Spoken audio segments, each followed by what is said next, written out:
Welcome to Earth Analyst. Let your shoulders ease and allow your breathing to find a calm rhythm as the day slowly drifts away. Tonight, we journey into the age of giant insects, a time when the very air shaped life into extraordinary forms. Vast forests of towering, unfamiliar trees stretched endlessly across the land, while above them, wings broader than a crow's shadow drifted through dense, heavy skies. It was a world both alien and strangely familiar, one that carries deep lessons about the chemistry of life on Earth.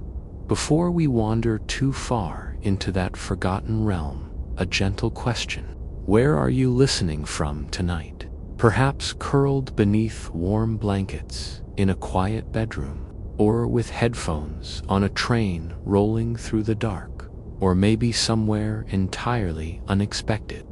If these calm explorations help you relax, it would mean a great deal if you liked this video and subscribed to Earth Analyst. To those already supporting this journey, thank you for keeping these gentle explorations alive.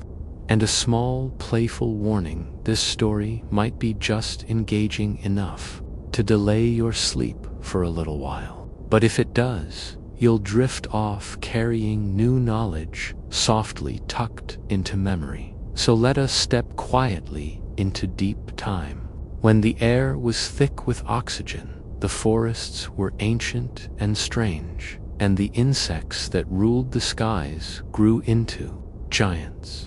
What secrets does this ancient atmosphere hold? The world of giant insects did not appear overnight. To understand their rise, we must first imagine the stage they inherited. Over 300 million years ago, Earth was a patchwork of swampy wetlands and lush forests, landscapes unlike anything you would recognize today. The trees were not oaks or maples, but towering like opsids plants that rose like vast green spires, their trunks patterned with scales, some stretching more than 30 meters into the misty air. Ferns unfurled fronds wider than doorways, and horsetail relatives stood in orderly ranks along riverbanks, resembling natural scaffolding built from living green. The ground was soft with peat, damp and spongy beneath the weight of ancient forests, while the air itself hung heavy with moisture. Overhead, a dense canopy wove together into a living ceiling, filtering sunlight into a dim green dusk that bathed everything in quiet shadow. Within this strange and verdant world, even the chemistry of the atmosphere leaned toward the unusual. Oxygen, the gas that fuels both flame and breath, soared far higher than it does today. Instead of the 1/5 we live with now, parts of the Carboniferous air carried nearly 1/3 oxygen. It was an atmosphere rich and volatile, one where fires spread more quickly, sparks leaping eagerly into flame during dry seasons. Yet this chemistry did far more than feed wildfires. It whispered possibilities into the very bodies of animals. For creatures that depended on oxygen drifting through their tissues, it offered a chance to grow larger, to test the boundaries of form and function. Insects, already masters of adaptation, embraced this invitation in spectacular ways. Wings, stretched to astonishing spans, griffinflies, ancient cousins of dragonflies, reached nearly 70 centimeters across, gliding like feathered kites through the dim green light.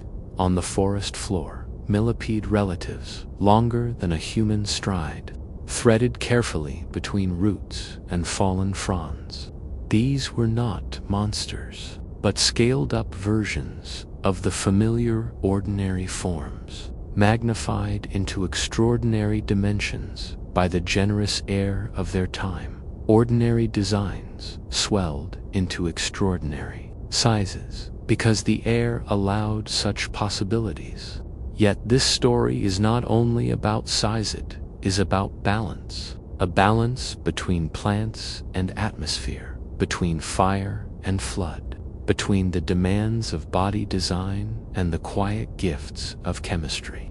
The age of giant insects becomes more than a curiosity. It becomes a lens through which we see how life and earth co-create one another. Each tree that toppled and failed to rot quickly enough locked away carbon deep in the soil. Each buried layer raised oxygen higher, and each rise in oxygen reshaped what kinds of bodies were possible. In this way, the atmosphere was not simply a backdrop, but a character in the unfolding story, shaping evolution as profoundly as predators, competition, or climate ever could. That is what makes this tale more than an oddity about oversized bugs. It becomes a parable of interdependence. The chemistry of air and the architecture of life are written into each other, line for line, breath for breath, step by step. The forest itself and the creatures within it whispered back and forth, creating possibilities neither could have formed alone.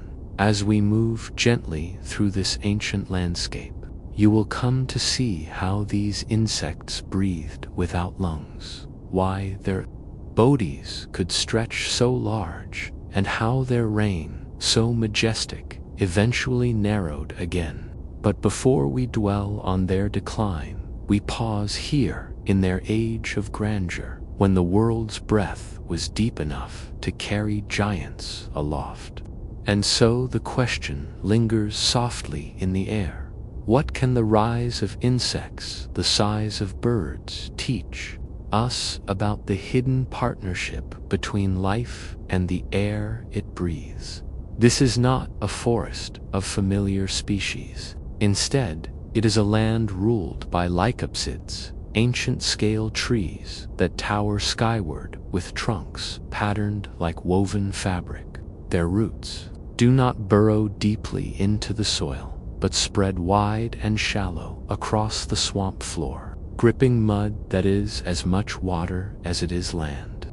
Ferns and horsetail relatives rise in between, their stems jointed like a series of pipes, their leaves fanning outward in soft, brushy feathers. The air clings close to the skin, heavy with humidity, warm without burning, as though the whole world rests beneath a giant glass dome.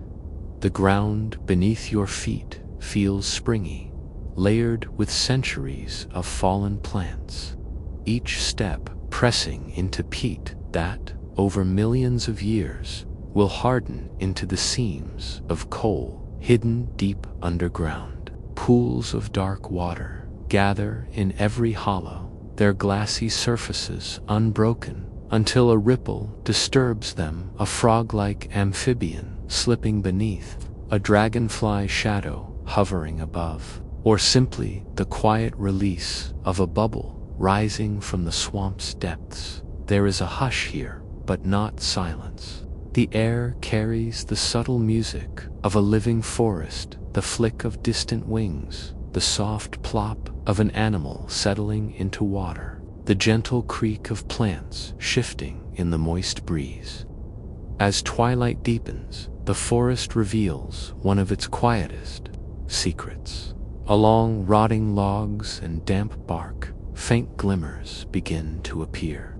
This is not the glow of insects, but of fungi. What we now call foxfire, ancient bioluminescence, born from the chemistry of decay through the deep past. Just as in the present, these subtle lights may have been accidental gifts of metabolism, the result of cells protecting themselves from the stress of oxygen. Yet here, in the carboniferous night, the effect is mesmerizing. Each fallen log seems to hold a shard of starlight. The greenish glow softening shadows, blurring edges, and wrapping the swamp in a dreamlike atmosphere. It is as if the forest itself breathes with a quiet radiance, keeping watch over the age of giants. The heavy warmth of the evening is more than just comfort, it is a hidden clue. The very chemistry of the air is different here. Today, oxygen makes up only about 1/5 of Earth's atmosphere, a balance shaped slowly over millions of years. But during the Carboniferous period, oxygen rose to astonishing levels, sometimes reaching nearly 1/3 of the atmosphere. Geosphere evidence reveals this strange truth. Charcoal deposits scattered through Carboniferous rocks show that fires burned with little resistance. Even damp wood could ignite easily, proof that the air itself was thick with fuel for flame. It was a world perpetually on the edge of fire. Yet, at the same time, it was a world where life could breathe more freely than ever before. This oxygen-rich atmosphere reshaped what was possible. Insects, unlike mammals, have no lungs to draw air deep inside their bodies. Instead, they depend on spherical tiny pores that open into a branching network of tracheal tubes, carrying oxygen directly to tissues. This system is elegant and efficient for small creatures, but it weakens as bodies grow larger. Diffusion, the quiet spread of oxygen molecules, works best over short distances. Larger animals risk delays as oxygen struggles to reach the farthest cells. Under today's conditions, this limits the maximum size of most insects. But in the Carboniferous, the rules changed. With far richer oxygen outside, diffusion worked harder and faster. The steep gradient between air and body meant that oxygen could travel farther and more effectively. Muscles had more fuel, tissues had more supply, and the tracheal system could stretch beyond its normal limits. The atmosphere itself removed the barrier that holds insects small today, and with that, the age of giant insects was born. During the age of giant insects, the air itself gave life unusual possibilities. The higher oxygen made every wing beat and leg movement easier to sustain, turning the forest into a stage where ordinary designs could grow to extraordinary sizes. It was not a magical solution to every challenge of scale. For physics and body structure still placed their limits, but the balance was tilted. The Carboniferous world was not simply filled with enlarged versions of modern creatures, but with forms encouraged by atmosphere and ecology to stretch far beyond today's scale. Imagine their metabolism as a flame glowing inside a lantern. The brighter the flame, the more fuel it consumes, and the more oxygen it needs to survive. Insects of this era, relying on spiracles and delicate tubes to draw air into their bodies, had their limits in today's atmosphere. But in a forest, where oxygen levels were nearly 1/3 of the air, it was as if that flame had a far more generous supply. The lantern could shine brighter, burn longer, and keep glowing without strain. The atmosphere itself acted as an unseen ally, lifting the ceiling of what was possible. This gift of oxygen was not the work of chance alone. It was shaped by the swamps that covered the land. Towering plants and shallow-rooted lycopsids shed their weight into bogs where decay could not keep pace. Waterlogged and acidic, these swamps lacked the microbes to recycle carbon back into the air. Instead, the carbon was locked away, pressed slowly into the seams of coal that power modern industry. With carbon dioxide drawn down, oxygen levels soared, feeding both life and fire. Fires were common in this world, for even damp wood could catch in an oxygen-rich atmosphere. Yet, they never burned enough to undo the steady rise created by the burial of endless plant matter. The result was one of the richest oxygen atmospheres in Earth's history, a time when the very air encouraged insects to grow to the size of birds, and millipede relatives to stretch longer than a human stride. Walk through this carboniferous forest in your mind. At the twilight hour, amphibians linger at the edges of still pools, their thin skins soaking in both moisture and oxygen alike. Dragonfly shadows sweep across the green dusk above, their wings carrying them effortlessly on air that seems made for giants. It was a world both strange and familiar, a time when atmosphere and ecology joined hands to shape the largest insects Earth has ever known. Early reptiles take their first cautious steps onto drier ground, their scaled skin guarding them against the thirsty air. Above them, insects dart and hover, their wings catching the denser atmosphere and lifting with greater ease than wings do today. The very weight of the air changes how the world feels, slowing sound, thickening each movement, and giving flight a strange, buoyant grace. In this carboniferous twilight, the forest itself seems to breathe deeper, and everything within it responds. Fires flare brighter, creatures depending on diffusion grow larger, and even the smallest fungi glowing faintly. Unfallen logs find ways to manage the chemical stress of this oxygen-rich environment. This was more than a swamp filled with unfamiliar plants. It was a living laboratory, a natural experiment where atmosphere sculpted the boundaries of possibility. The air's richness allowed wings to stretch wider, legs to reach longer, and bodies to expand into sizes that seem almost impossible to us now.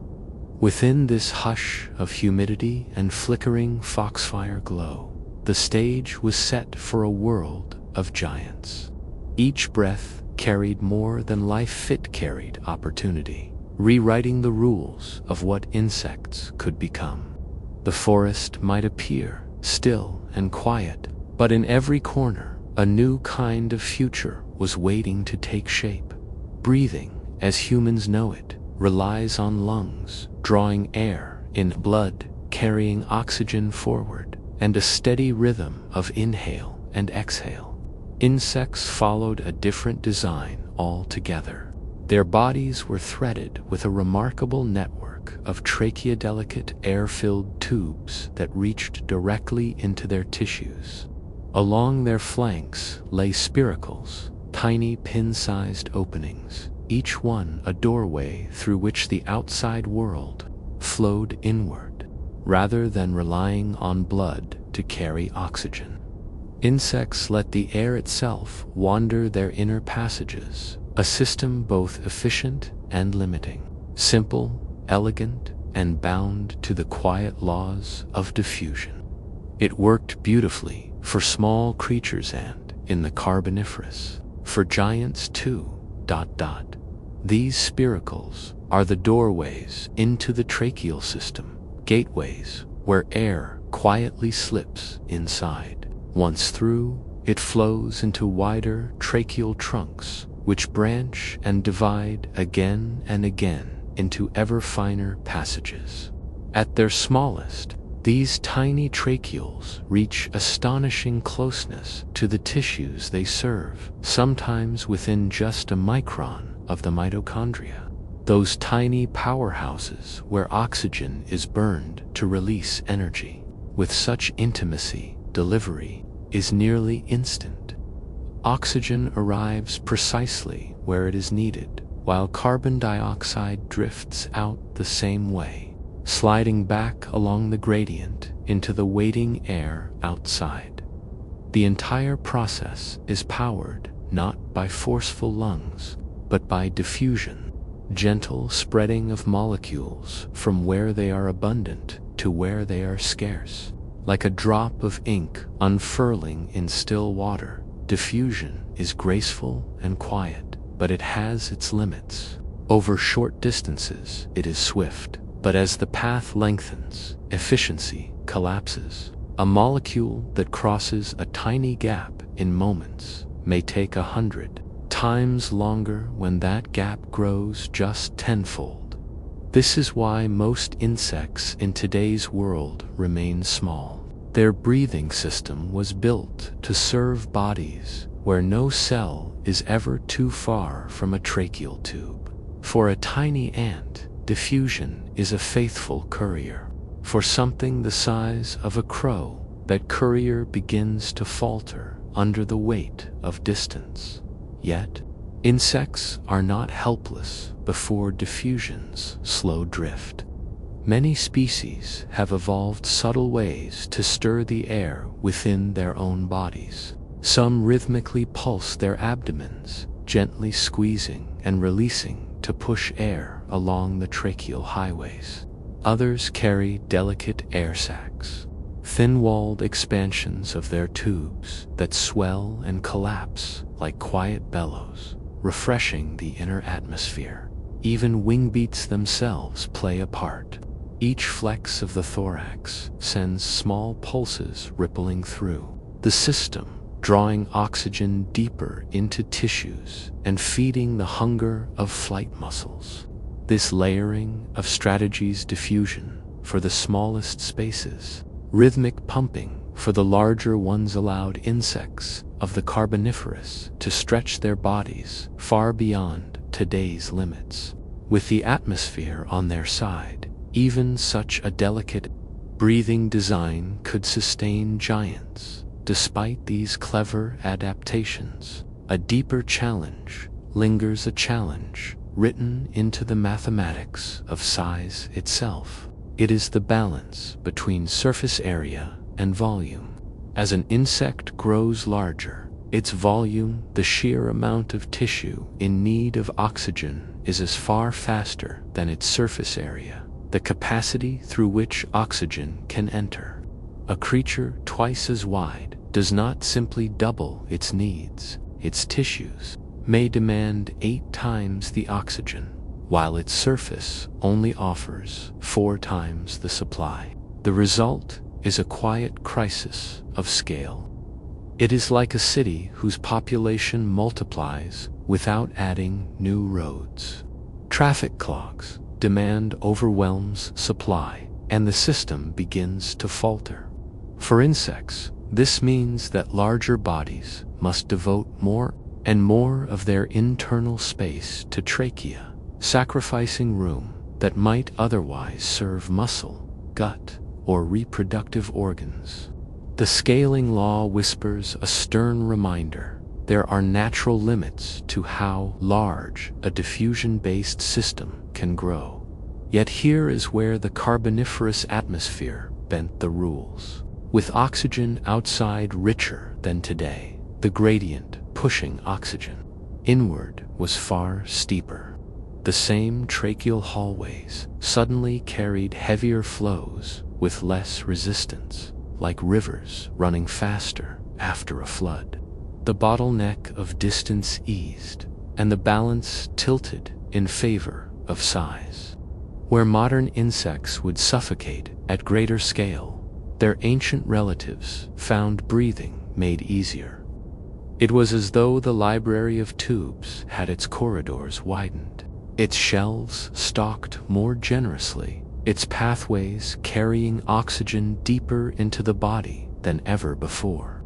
With this atmospheric gift, evolution had room to play. It is worth pausing here to admire the elegance of this design. Insects never needed red blood cells, never needed hemoglobin coursing through veins.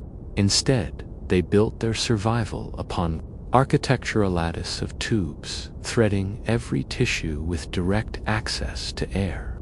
For small species, it is a masterpiece of efficiency, far outpacing lungs and blood. For larger species, it sets a hard ceiling, but in the heavy, oxygen-rich air of the Carboniferous, that ceiling lifted.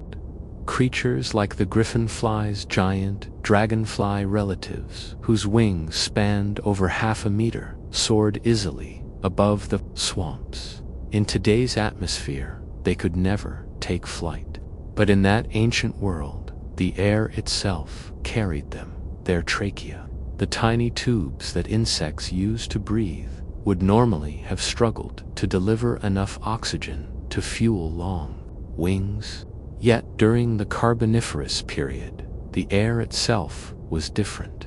With oxygen making up nearly 1/3 of the atmosphere, the gradient was strong enough to push life beyond today's limits. That rich mix gave insects exactly what they needed: to grow wings of astonishing size and fly through forests that seemed endless. But breathing through spiracles, those small openings along the body, came with trade-offs.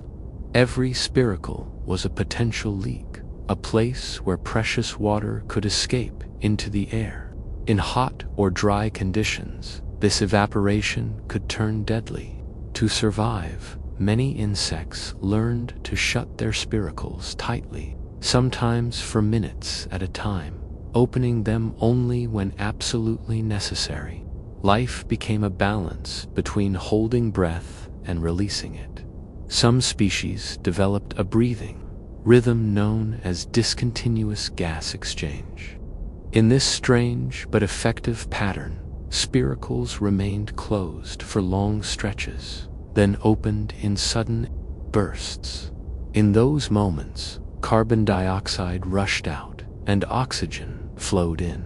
This rhythm conserved water while keeping the body's inner chemistry stable. It was a simple design on the surface, yet full of hidden layers of adaptation and elegant solution to the demands of ancient air at rest.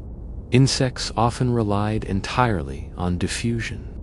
Oxygen drifted gently through their tracheal system, a calm and silent flow, enough to sustain stillness. But when movement surged, when wings beat furiously, when predators appeared, when prey darted away, and awakened, convection joined diffusion, with air sacs pumping and body movements helping to refresh the flow.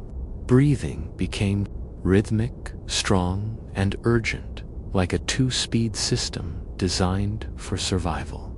This flexibility, so rare in animals of such small scale, is one of the reasons insects have thrived for hundreds of millions of years. Quiet when the world allowed rest, powerful when the moment demanded action, their breathing system became a tool of resilience. From humid swamps to dense forests, it let them flourish in places where other creatures could not endure. And yet, even with this remarkable adaptability, the laws of physics remained. Diffusion can only carry oxygen so far, and size always brings a cost. Under today's skies, those costs are unavoidable. But in the Carboniferous, the rules bent. Oxygen was abundant, and every breath let insects grow larger, fly farther, and explore possibilities that would later vanish from Earth. The atmosphere itself had shifted the boundaries of life. Wings could beat longer before tiring. Legs could carry frames heavier than anything we know today. Bodies stretched to scales that now seem like myth, but then were reality. The world had quietly rewritten the rulebook, granting a fleeting age where giants could thrive among the trees. Picture, again, those trachea shining like silver threads beneath the cuticle, weaving through the body like corridors in a great library. In ordinary air, those hallways were narrow and crowded, each oxygen molecule jostling for space, struggling to reach its destination. But in the Carboniferous world, where oxygen levels swelled, it was as though the walls were pushed outward, doubling the pathways. Suddenly, the shelves were filled with richer supplies, and every cell in the body could receive what it needed with ease. The insect-breathing system is one of nature's simplest and most direct designs. No heart-pumping air, no complicated detours, only a network of spiracles and tubes leading straight from the outside world inward. Its beauty lies in this closeness. Oxygen does not travel far. It steps directly through the door and finds its place. Yet, its simplicity is also its limit, for diffusion cannot stretch forever. Without help, size remains a boundary that even the most flexible insect cannot easily cross. In the Carboniferous, that limit shifted.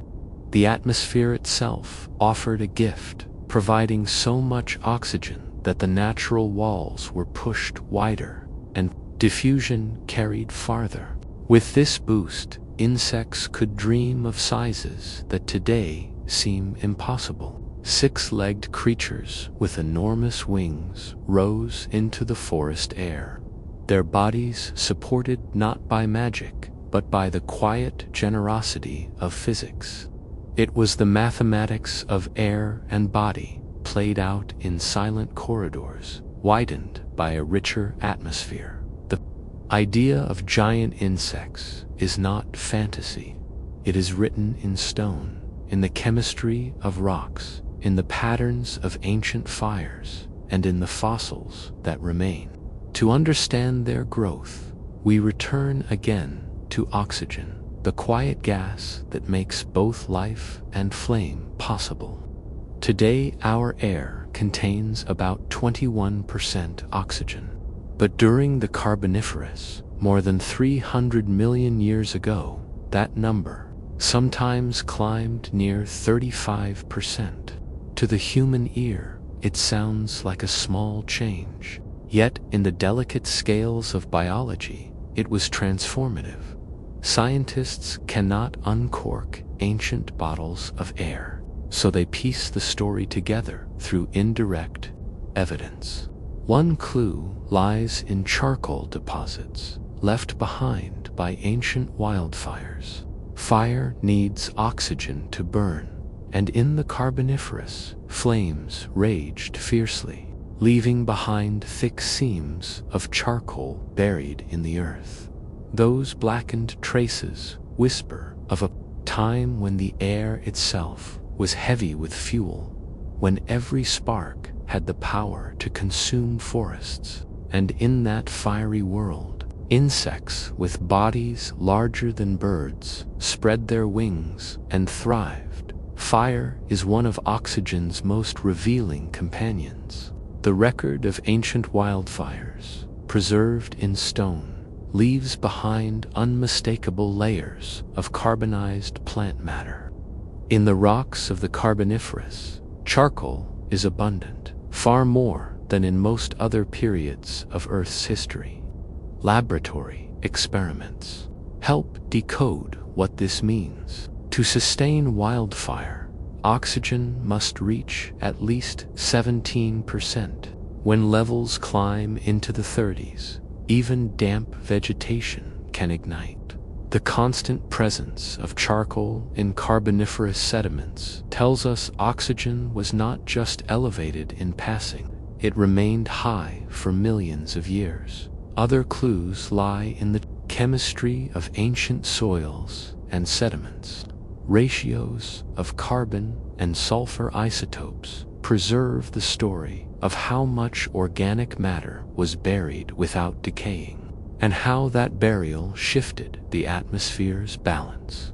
In vast swamps, trees fell, and instead of rotting away, their remains sank beneath stagnant waters. There they lingered, locked away, layer upon layer. forming the thick coal seams that Europe, North America, and Asia still bear today. Each trunk and branch entombed underground meant more oxygen left free to circulate in the skies above. The forests and the air shaped one another in a feedback loop that changed the planet. For insects, this oxygen-rich atmosphere was transformative. Their tracheal breathing system, elegant yet limited, depends entirely on diffusion to carry oxygen through narrow tubes into the body. In our modern air, diffusion imposes a hard boundary, slowing dramatically as distances lengthen and keeping insect bodies relatively small. But in a world richer with oxygen, diffusion stretched farther. Every breath carried more molecules per second. The same design, without a single structural change, could suddenly support larger bodies and more vigorous activity. It was like giving an old plumbing system a surge of pressure. Corridors that once barely reached now flowed with abundance, delivering oxygen with room to spare. Larger insects could afford longer tracheal pathways, and their flight muscles could burn energy at a higher rate without ever gasping for fuel. They did not need new machinery, only a richer atmosphere to do the work for them. To borrow a light-hearted comparison, it was as if the Carboniferous gym required no membership.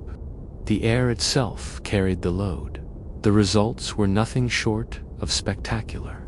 Dragonfly-like griffinflies spread wings over 1/2 meter across, patrolling swamps with silent authority. Millipede relatives, known as Arthropleura, stretched over 2 meters long, weaving through fallen trunks like living trains of armor. Even the more ordinary insects of the time reached sizes that would seem astonishing today. What we see in fossils is not a fantasy of evolution run wild, but the natural extension of biological rules given a new set of environmental conditions. Yet oxygen alone does not tell the whole story.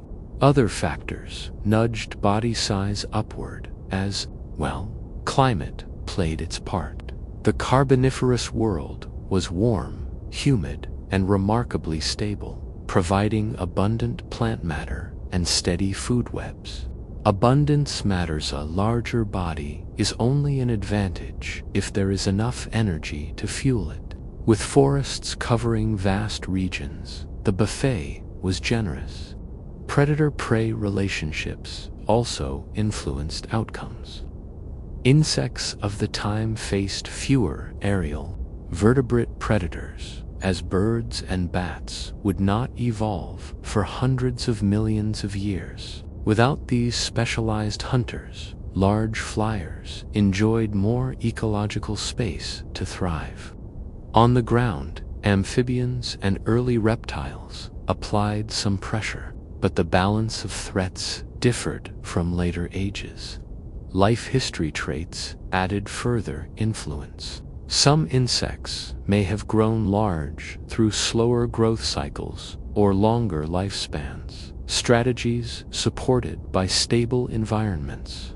Others likely capitalized on niches created by dense forests and abundant detritus, completing a delicate dance of biology, chemistry, and ecology. When resources were plentiful and competition took different forms, evolution could experiment more freely with body plans. Yet not every insect in the Carboniferous was a giant.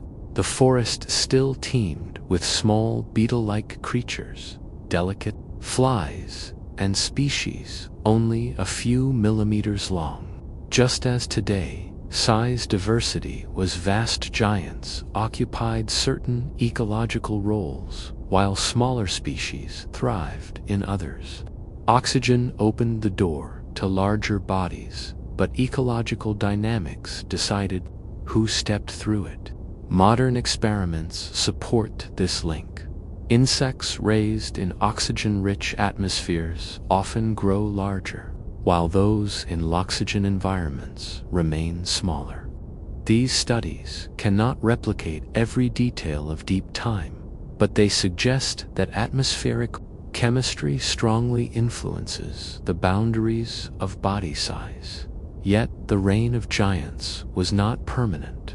The Carboniferous eventually gave way to the Permian, and oxygen levels declined toward values similar to today. As the atmospheric gradient eased, the advantages of enormous bodies diminished, and the cost of carrying heavy frames became more acute. Over evolutionary time, giant insects retreated, replaced by forms more suited to the new atmosphere. The experiment with gigantism was brief, leaving fossils as quiet reminders. This does not lessen their significance. Instead, it highlights the profound connection between life and air. The span of an insect's wing or the length of a millipede's body is shaped not just by genes, but by the chemistry of the sky above. Oxygen concentration is a lever. When pulled one way, giants appear. When it shifts back, they vanish. Few traits in evolution demonstrate the interdependence of biology and atmosphere so clearly. The Carboniferous world was a grand ecological negotiation. Forests buried carbon, raising oxygen, while fires burned brighter, quietly shaping the landscapes and the lives that moved within them. Insects stretched their bodies to astonishing sizes, carried by an atmosphere richer in oxygen than we breathe today. Physics, chemistry, and biology worked together, allowing creatures that now seem improbable to roam the swamps as entirely ordinary life forms. Fossils, coal seams, and layers of ancient charcoal quietly record this story, showing that oxygen was a hidden architect of gigantism. In these Carboniferous forests, the very air shaped the possibilities of life, lifting wings, fueling muscles, and letting diffusion reach farther than it ever could today. The forests themselves were unlike anything alive in the modern world, towering like copsid trees relatives of today's small club mosses rose 30 meters or more, their trunks patterned with diamond-shaped scars where leaves had once attached. Horsetails grew thick and sturdy, sometimes wider than a human thigh, their segmented stems rising like green towers into the humid sky. Seed ferns spread wide leaves from woody stems, shading the swampy ground below and providing endless litter for a dense ecosystem teeming with life. Every fallen frond and decaying trunk contributed to peat and coal, locking away carbon and subtly shaping the very air the creatures breathed. Amid this alien greenery, the insects of the age moved with astonishing ease. Dragonfly-like griffin flies skimmed silently across humid pools, their massive wings supported by the oxygen-rich atmosphere. Millipede relatives, stretching over 2 meters, wove through the soft peat and fallen trunks like living chains of armor. Smaller insects thrived alongside these giants, maintaining a delicate balance in a world where air, water, and sunlight conspired to let life experiment with scale and form. Every flutter of wings, every crawl along a tree trunk was a dance, dictated not only by muscles and nerves, but by the generosity of the very air itself. Even the smallest details of this ancient world reveal its strange harmony. The thick, humid air slowed sound, carrying every wingbeat and whisper of movement across the swamp. Pools of still water mirrored the towering canopy, and faint glows of bioluminescent fungi lit rotting logs like fragments of starlight. Predators and prey moved cautiously, each relying on the abundance of oxygen and the rich plant life to survive. In the Carboniferous, life and atmosphere were inseparable partners, shaping one another in a silent negotiation. It was a world where the rules of size, flight, and endurance were rewritten, giving insects the chance to become true giants of their time.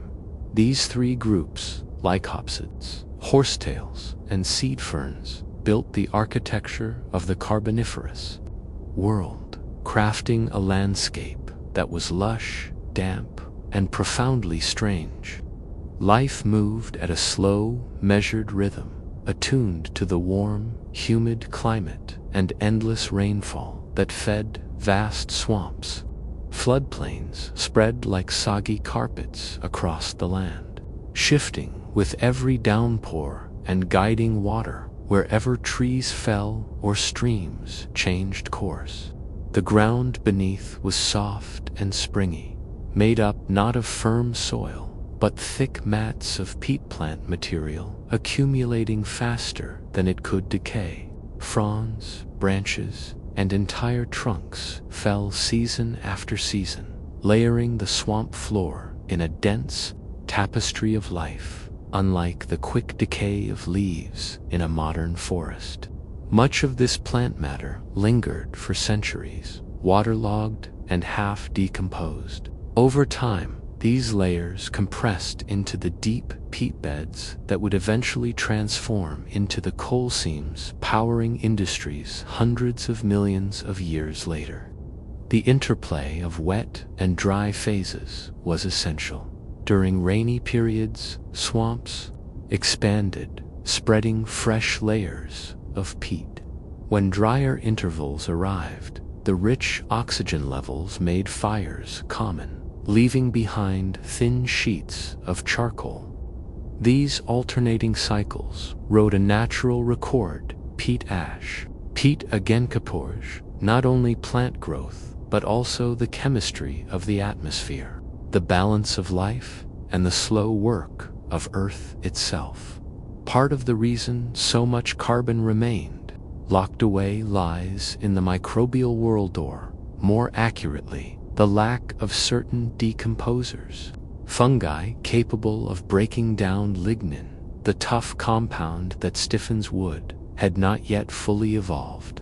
Tree trunks and thick branches resisted decay far longer than they would in later eras. Saturated wetlands slowed microbial activity even further, and oxygen-poor waters prevented rapid decomposition. The result was a landscape where growth outpaced breakdown, and the forests themselves became engineers of Earth's future, locking away massive stores of carbon while shaping the very air that would allow giant insects to thrive in this way.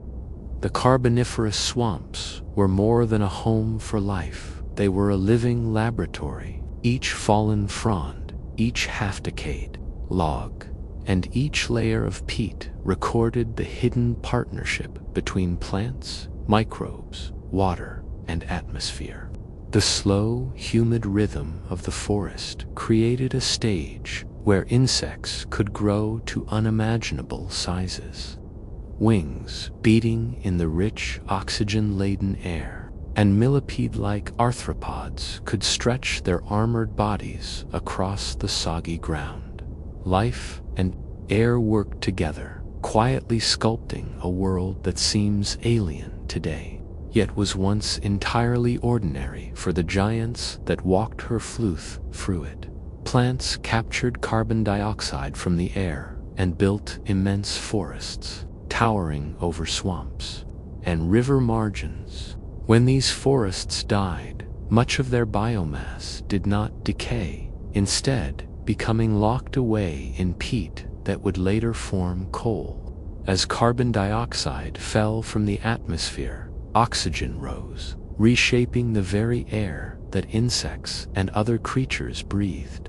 Within this dynamic system, insects were already filling diverse ecological roles, quietly shaping the forests around them. Detritivores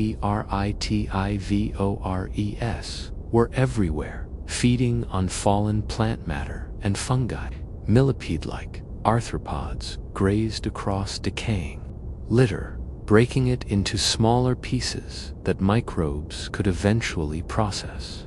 Small beetle ancestors and early cockroach relatives scuttled through the peat layers, nibbling on softer tissues. Though they could not eliminate the backlog of debris entirely, they contributed to the slow, steady churn of organic material at the swamp's surface. Herbivory was beginning to leave a more visible mark. By the late Carboniferous, some insects had evolved mouthparts capable of chewing leaves, piercing stems, or scraping fronds. Fossil leaves reveal patterns of damage holes, skeletonized patches, and bite marks that speak of these early plant eaters at work. Groups like early Orthopteran grazed on fronds, while others may have mined within leaves or bored into stems. Though far less specialized than later herbivores, these insects were already nudging plant evolution through persistent feeding. Predation completed the ecological picture. Giant griffin flies, with wingspans wider than a dinner plate, patrolled the air, scanning for smaller insects. Beneath the canopy, tiny predators lurked among foliage, ready to spring on unsuspecting prey. Even aquatic habitats supported predatory insects, seizing invertebrates with strong jaws. Together, herbivores, detritivores, and predators maintained a complex food web that linked oxygen-rich air above to the shadowed pools below. Yet, despite all this activity, plant material accumulated faster than it could be recycled, creating an era of carbon burial that would last millions of years. The forests themselves were dynamic, never still. Scale trees shot skyward quickly, living only a few decades before collapsing. They invested less in sturdy wood and more in reaching sunlight fast, a strategy that made them prone to toppling. In storms or floods, horsetails spread across open ground, stabilizing banks with dense mats of rhizomes, while seed ferns colonized gaps, their wide fronds casting shade and limiting competition below. This constant turnover created a patchwork landscape of open pools, dense tree stands, and decaying clearings, each offering opportunities for insects to exploit. From hovering above the water to burrowing into rotting logs, it is easy to imagine these forests as primeval and alien, yet they also laid the foundation for features we recognize in the modern world. They shaped atmospheric balance, created coal deposits, and hosted ecosystems with decomposers, herbivores, and predators interacting in ways that echo today's forests. The difference lay in the details, the immense scale of plants, the slow pace of decay, and the high oxygen that allowed insects to stretch their bodies beyond the limits we are familiar with. Every fallen tree, every swampy patch, every pulse of warm, heavy air contributed to a world where biology and chemistry cothard one another. Step into a carboniferous swamp in your mind. The air is thick, warm, and humid, carrying the rich scent of damp vegetation. Towers of lycopsids rise like patterned columns, their bark catching the low light. Ferns brush your legs, horsetails rattle gently in the breeze, and underfoot the ground yields spongy with peat, preserving the ghosts of countless seasons. Amphibians stir along the banks, and overhead a shadow passes, wings broad, body slender, eyes glinting in the fading light.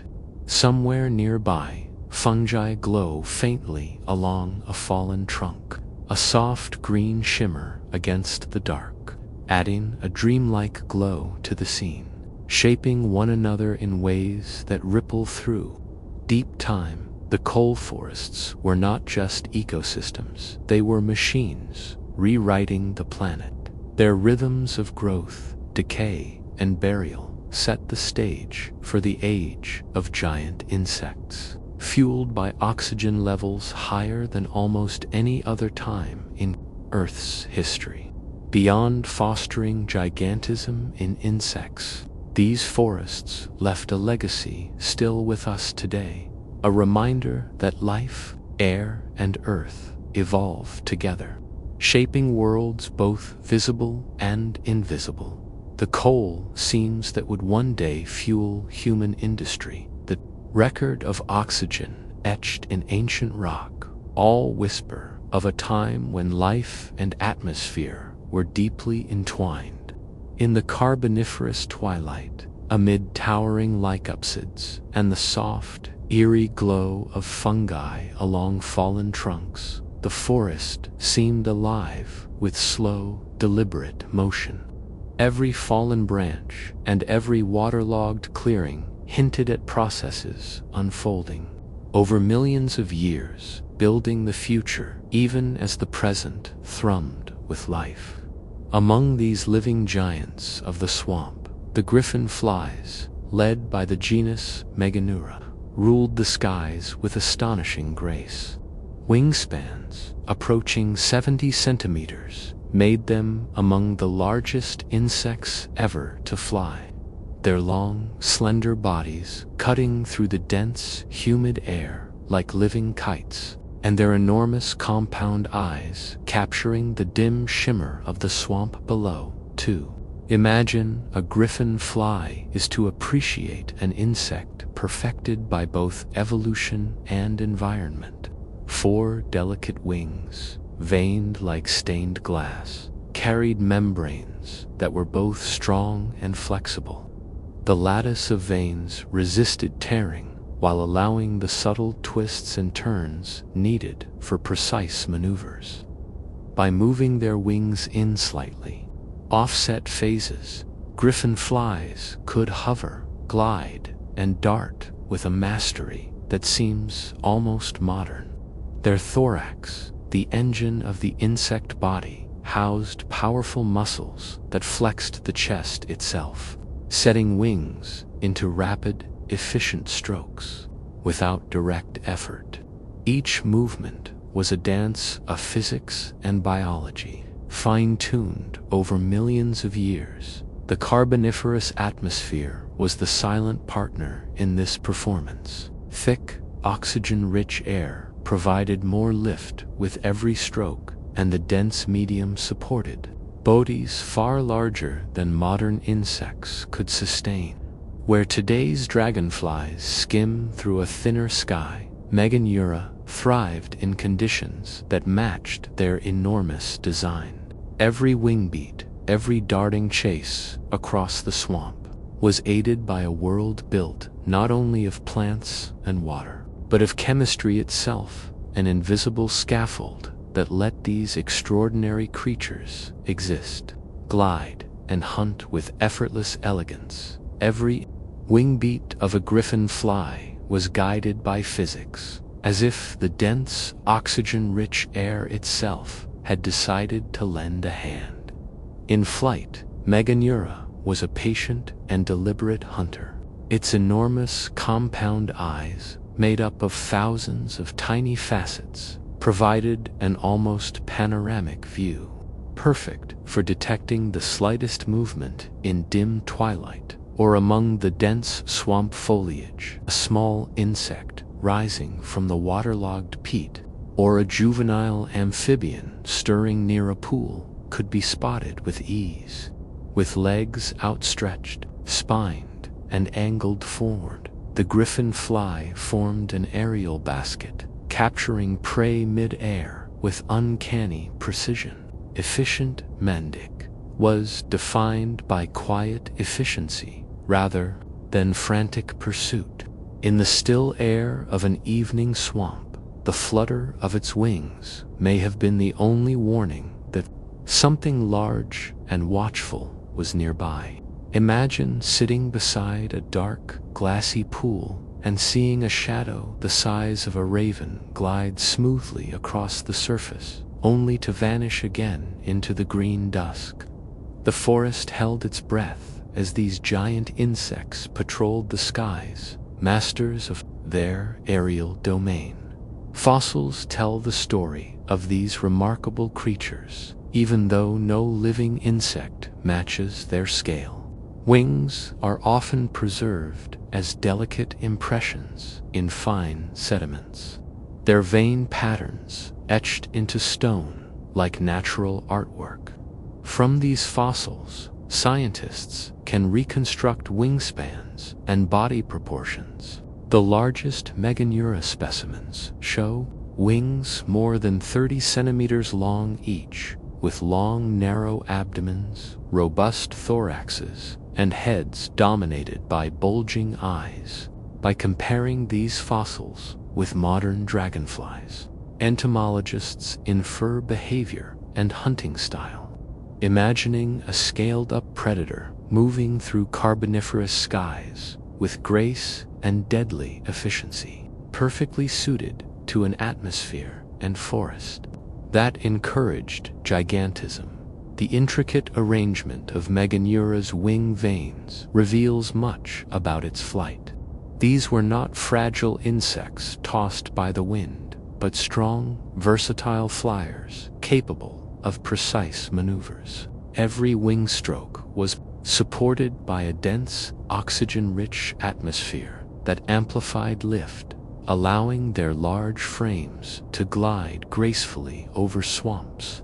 Their thoracic muscles burned fuel steadily, powering long, controlled beats that carried them above pools and peat beds. The griffin flies were predators of smaller insects and occasional tiny amphibians. Not monsters of the sky, yet their presence added a layer of order to the ecosystem, patrolling the air while amphibians and reptiles ruled the ground. The interplay of biology and environment becomes clear when considering their size. Insects rely on tracheal tubes for oxygen, a system that ordinarily limits growth.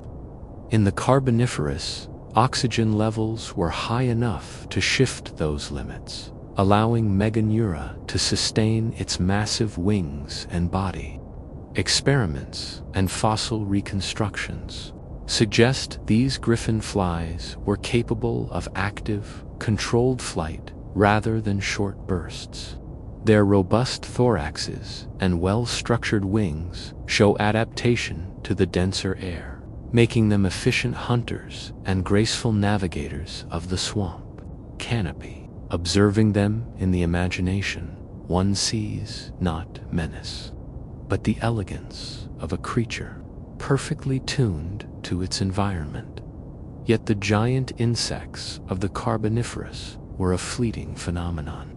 As oxygen levels declined and new predators, like birds and bats, appeared millions of years later, the ecological niche for such giants vanished. Meganeura and its kin disappeared, leaving only fossils as evidence of this extraordinary chapter in Earth's history. In these impressions of wings and body segments, one can reconstruct the serene glide over still water, the subtle tilt of membranes catching the heavy air, and the quiet mastery of a predator that once dominated the skies. For a brief moment, in deep time, insects soared larger than imagination allows today, a testament to the delicate balance between atmosphere, biology, and the rhythms of a swamp-filled world. The body steadies, compound eyes scanning the damp forest floor, and with a sudden, precise dart, the legs close around a smaller insect. A brief pause, a soft landing on a frond, and the meal is gone. The swamp resumes its quiet rhythm, yet the echo of those wide wings lingers in the air. Their delicate wings, preserved as veins in stone, and their enormous eyes remind us that long before birds or bats, insects dominated the skies, mastering the art of flight with patience and precision. Across the wet, mossy floor, another giant moves with steady determination. Arthropleura, a millipede relative, stretches as long as a dining table, its segmented body armored and rippling with dozens of synchronized legs. Fossil estimates suggest individuals could reach over 2.5 meters in length, nearly half a meter wide, a creature as imposing as it is fascinating. Its presence was marked not only in fossils, but in enormous trackways across ancient mudflats. Parallel rows of leg impressions tracing careful steps, central drags showing the long, steady movement of its body. The sediment captured each deliberate motion, preserving a moment in time when a titan passed by. Despite its staggering size, Arthropleura was no predator. Fossils indicate a life spent grazing on plants and decaying matter, quietly shaping the forest floor as it moved. In this world of oxygen-rich air, towering plants, and damp peat, both sky and ground were dominated by insects whose forms today seem unimaginable. Every wing beat and every leg step reflected a balance of physics, biology, and environment. A reminder that life often stretches toward possibilities allowed by the air itself. The Carboniferous forests were alive with these giants, and though long vanished, their traces endure, whispering stories of a world where size, patience, and atmospheric fortune created true marvels of life. Arthropleura likely grazed across the detritus-strewn swamp floor, consuming fallen leaves, soft stems, and fragments of rotting wood. Its jaws were designed for chewing, not slicing, making it a recycler of the forest. By breaking plant material into smaller pieces, it returned nutrients to the soil and supported the cycling of energy within the ecosystem. In this sense, it was a giant version of modern millipedes, or woodlice, thriving in humid, sheltered coal forests, where decaying plant matter accumulated faster than it could decompose. The dense canopy and slow-moving floods created a world of perpetual litter, a banquet for decomposers, both large and small. And Arthropleura moved deliberately through this maze of detritus. Its trackways suggest it was capable of long journeys, navigating uneven terrain of fallen trunks, tangled roots, and soft floodplains.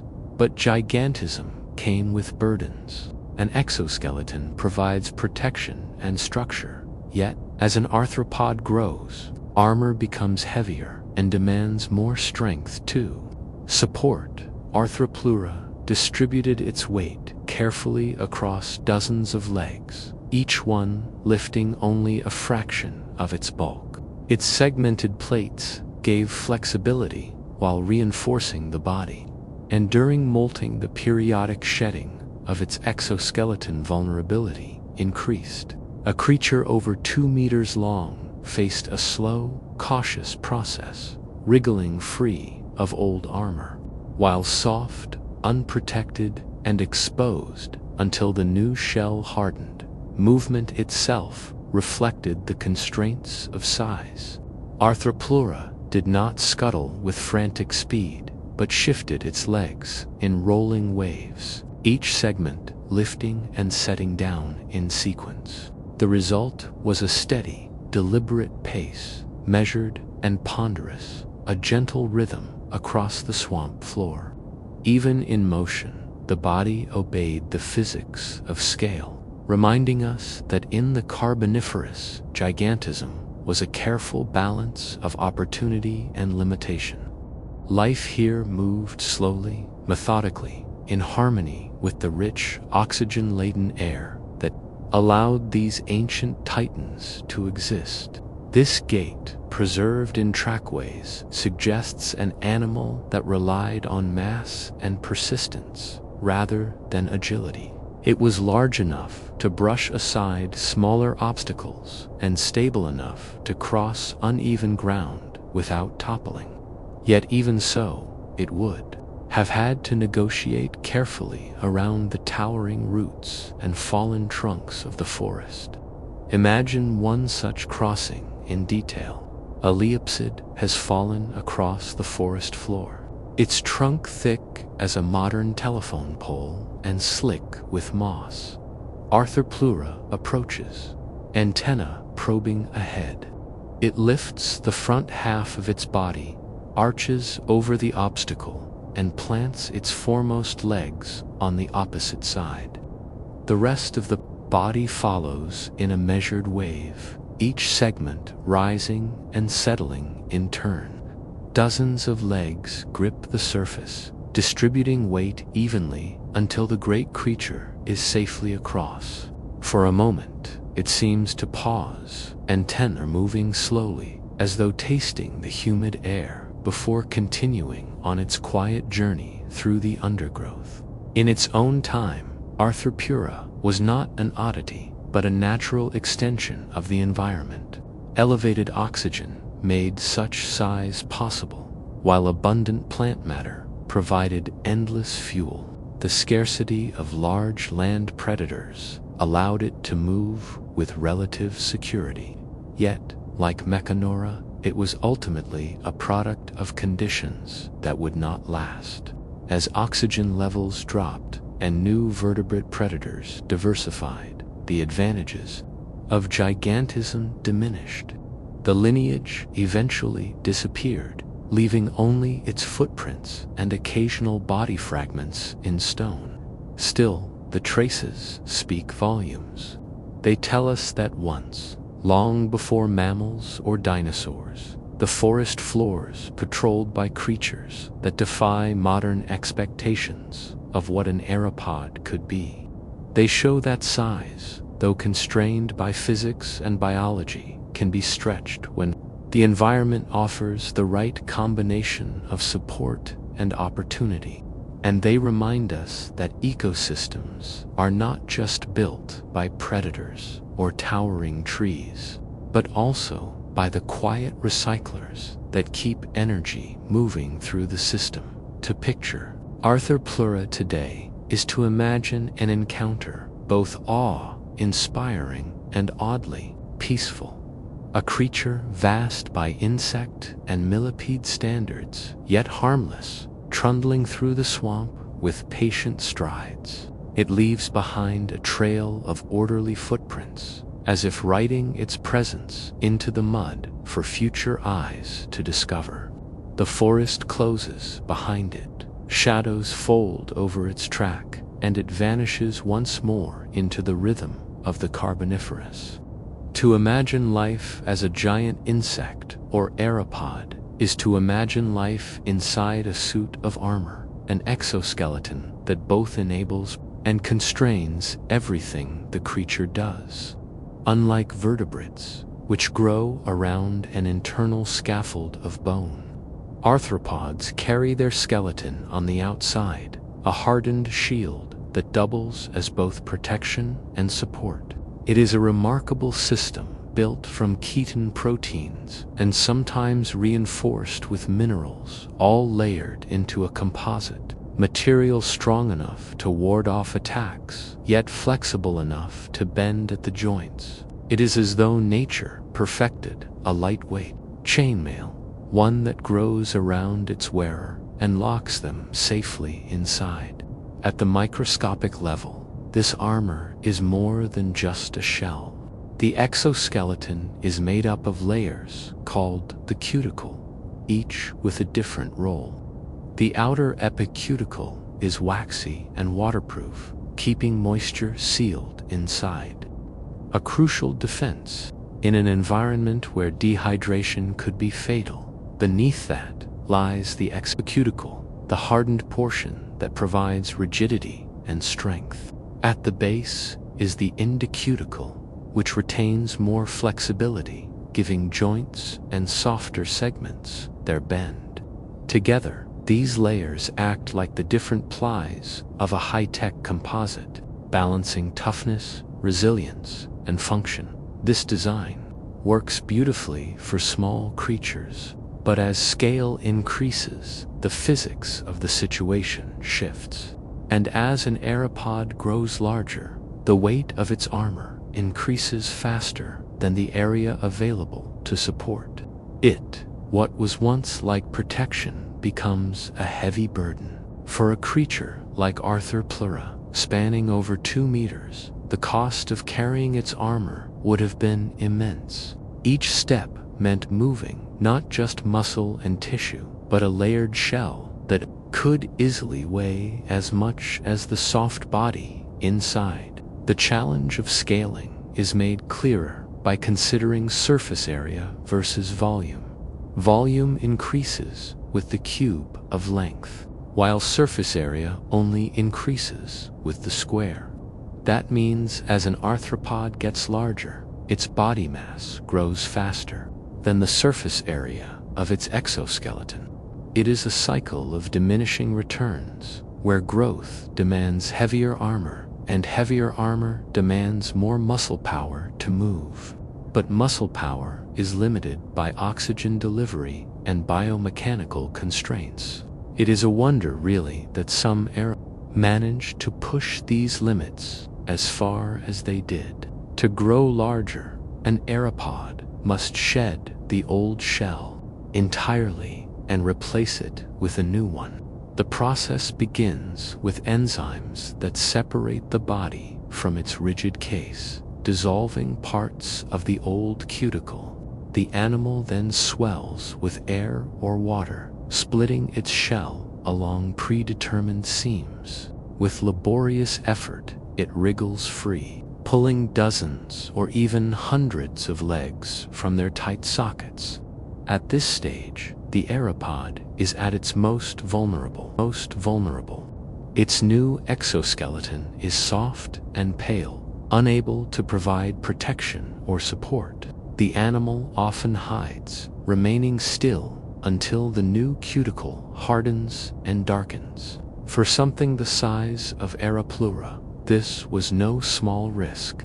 A molting cycle might leave it exposed for hours or even days. A lumbering giant with no armor, trusting that its sheer size and the lack of major predators on land would keep it safe.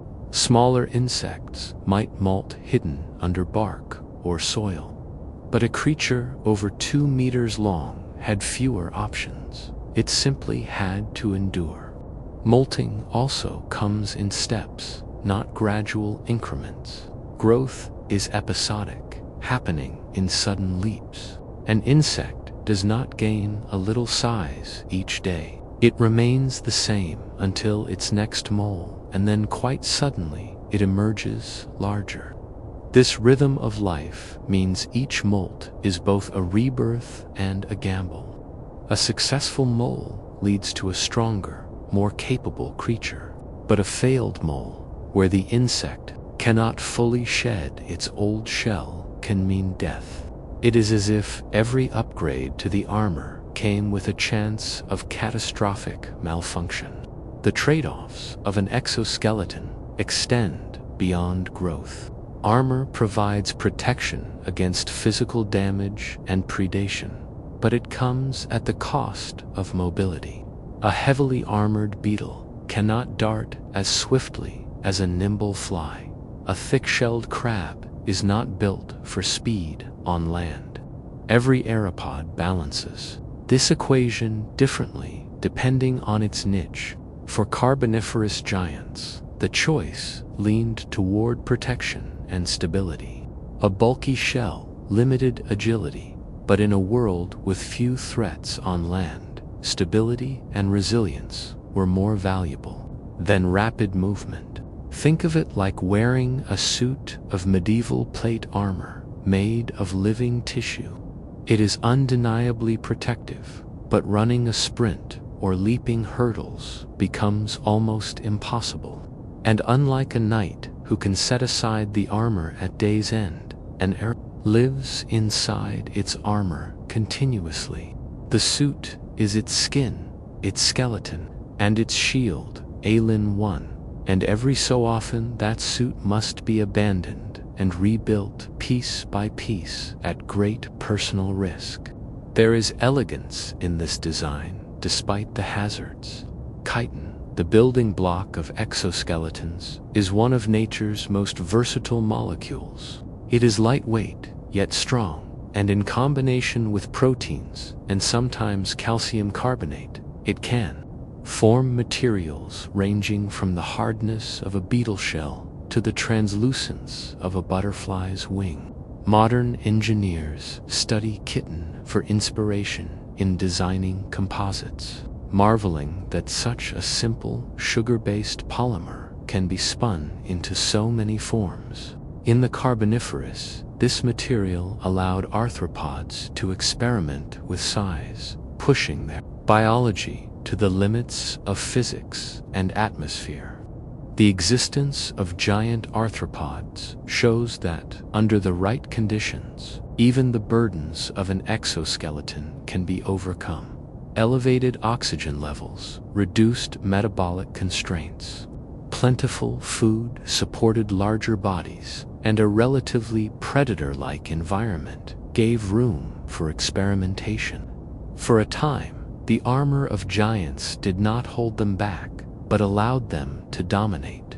Yet, the very design that gave them strength also sowed the seeds of their eventual limitation.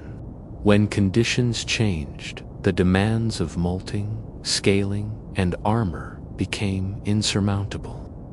Still, there is something captivating about the image. A creature clad in natural composite armor, reshaping itself in cycles, living a life dictated by physics as much as by ecology. It is a reminder that every adaptation carries trade-offs, and even the most extraordinary design is a negotiation between possibilities and limits. Wearing a suit of nature's composite armor that must be rebuilt on schedule, aeropods walk the line between protection and constraint, and for a time they walked it as giants. To understand how a creature like Meganeura could sail through ancient skies, it helps to first picture the air itself. The Carboniferous atmosphere was not only richer in oxygen, but also denser overall, with slightly higher pressure than today. That density changes the rules of flight. Lift, the upward force that keeps wings aloft, depends on the density of the air, the speed of the wing, and the surface area of the wing itself. Denser air means more molecules brushing against the wing surface, which in turn makes it easier to generate lift. In other words, the very sky offered a little extra support to creatures daring enough to rise into it. Think about how swimming feels in water compared to moving your arms in air. Water resists you more, providing extra push for each stroke. Denser air in the Carboniferous played a similar role for flying insects. They didn't have to flap as frantically to stay airborne. The environment itself helped carry them. This gave giant winged insects like griffinflies the freedom to expand their wingspans beyond what would be practical today. Their broad, lace-like wings caught not just the air currents, but the enhanced buoyancy of a sky packed with molecules. Still, physics sets boundaries. For an insect, flight is a matter of balancing power output with aerodynamic demands. The muscles in the thorax drive the wings up and down, often at astonishing speeds, in smaller species. Modern mosquitoes may flap hundreds of times per second. Larger insects, however, must flap more slowly as their wings are bigger and heavier. In a denser atmosphere, this slower beat still provided sufficient lift. The griffin fly's wings could sweep through the sky at a relatively gentle frequency, trading frenetic buzzing for steady, powerful strokes. Wing loading, the ratio of body weight to wing area, is another key factor. A hawk has relatively high wing loading compared to an albatross, which explains why the albatross is built for effortless gliding across oceans, while the hawk relies on bursts of power for carboniferous giants. Low wing loading was crucial. Broad wings distributed their weight over a wide surface, making sustained flight feasible. In denser air, the threshold for effective wing loading shifted even further in their favor. A creature like Magora, with a wingspan over 60 centimeters, could glide on air currents that might barely budge a modern dragonfly. Yet, more air density also meant more drag. Denser air sides lift, but demands more muscle power to overcome drag. The advantage was real, but not limitless. Too much density would hinder rather than help. The carboniferous atmosphere provided a sweet spot, a sky heavy enough to carry large wings, yet light enough to allow maneuverability. One of the most striking advantages of denser air was its effect on gliding potential. Imagine a griffin fly perched on a towering Leucopsid launching into the evening sky. With wings extended, it could catch rising thermals, spiraling slowly upward. Each broad stroke would carry it farther with less effort, like a paper airplane gliding longer in thicker air. Modern dragonflies can glide briefly, but Magora likely excelled at it, spending stretches of time simply coasting. To picture it is to see a living kite borne aloft over swamps and fern thicket. Flapping frequency and muscle design worked in tandem with this environment. Unlike birds with their single pair of wings, insects often operate two pairs that may move independently or in sync depending on the species. In the case of griffin flies, the paired wings could work together to provide both power and stability. Denser air smoothed this motion, allowing steady flight rather than erratic fluttering. In effect, the atmosphere gave them more leeway, reducing the precision needed in every motion. It's tempting to imagine them as clumsy simply because of their size, but that would be unfair. Their wings, with intricate venation, were not just flimsy membranes, but sophisticated aerodynamic structures. The vanes acted like spars in a sail, controlling flex and preventing collapse mid-beat in a denser sky. These features would have made each wing stroke efficient, turning muscular effort into sustained flight. The result was not an ungainly giant, but a capable aerial hunter. There is also the matter of energy. Sustained flight is costly, and oxygen fuels the fire. Here again, the carboniferous offered an advantage. With elevated oxygen levels, the tracheal system of these insects could deliver more to their muscles than would be possible in today's atmosphere. Denser air carried their wings, richer air fueled their bodies. The combination made feats of flight possible that would now be out of reach. To tie it all together, think of a calm spiral above a swamp pool. The water is mirror still, broken only by the ripple of a rising amphibian or the splash of a falling leaf. Overhead, a griffin fly drifts lazily, adjusting its wings with the slightest tilt, letting the denser air do much of the work. It is not a frantic chase, not yet, but a demonstration of how an environment can shape possibility. The Carboniferous sky was not just a stage, it was a partner in flight. These mechanics reveal how atmosphere and anatomy intertwine. A creature's ability to fly depends as much on the air it moves through as on the wings it bears. In the Carboniferous, the denser, oxygen-rich sky gave insects the tools they needed to grow large and stay aloft.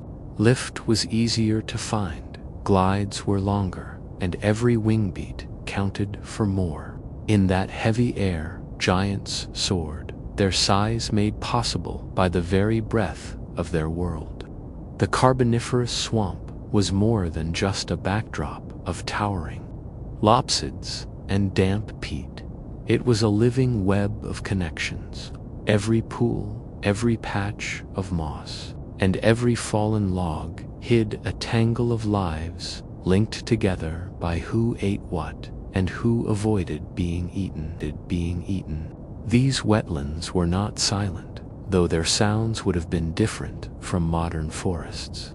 There were no birdsong or mammal calls yet, but the hum of insects, the splash of amphibians, and the soft rustle of creatures moving through fronds filled the night. Silent skies, except for the occasional crunchy snack. At the base of the food web lay the plants that built this world. Giant club mosses, tree-like horsetails, and seed ferns stretched across the swamps, their leaves, spores, and decaying litter, feeding armies of detritivores, millipedes, springtails, and early cockroach-like insects scurried across the forest floor, breaking down organic matter. The ground was alive with decomposers, creatures that turned dead wood and fallen leaves into the building blocks of new soil. Without them, the swamp would have been a suffocating mess of rot. But with them, nutrients cycled through the system, slowly but steadily. Among these detritivorous were the giant millipede relatives like Aeropleura, which likely browsed on decaying vegetation. They were massive conveyor belts of digestion, turning heaps of dead plant matter into organic crumbs that enriched the ecosystem. Smaller Dretviras darted in their wake, quick to capitalize on whatever they missed. Together, they created a foundation that supported more complex layers of life.